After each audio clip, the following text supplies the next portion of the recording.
ننګرهار د هیواد له یو ستراتیژیکو ولایتونو څخه دی. امنیت د مرکز کابل لپاره خورا مهم دی.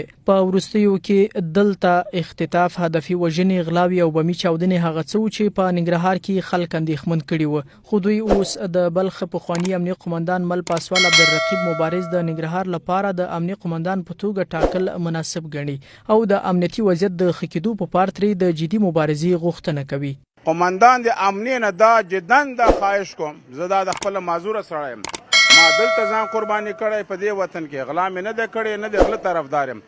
که د دې وطن د خدمت دپاره راغلی چې د دې مظلوم ملت اوښکې پاکې کړي، څنګه چې په بلخ کې کوم امنیت دی راوستي همداسې دلته بیا هم راوړي. په همدې حال کې د ننګرهار نوی امنیه قوماندان پاسوال عبدالرقیب مبارز په خپل معرفت غونډه کې وویل د غاصبینو، غلو او قاچاقبرانو پر وړاندې به جدي مبارزه کوي.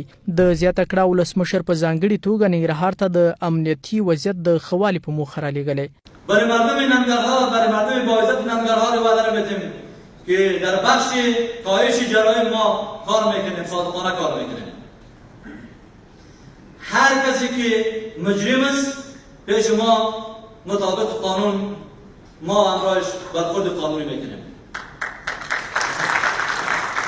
ننګرهار مشت د دې ولایت وروستي امنیتي وضعیت ته په کتو اندېښمن دي، خو تمه لري چې د نوي امنیه قوماندان پر راتګ سره به یاد وضعیت تر پخوا ښه شي. د یادونې وړ ده چې مل پاسوال عبدالرقیب مبارز له دې وړاندې د نیمروز او بلخ ولایتونو د امنیه قوماندان په صفت دندې مخته وړي دي.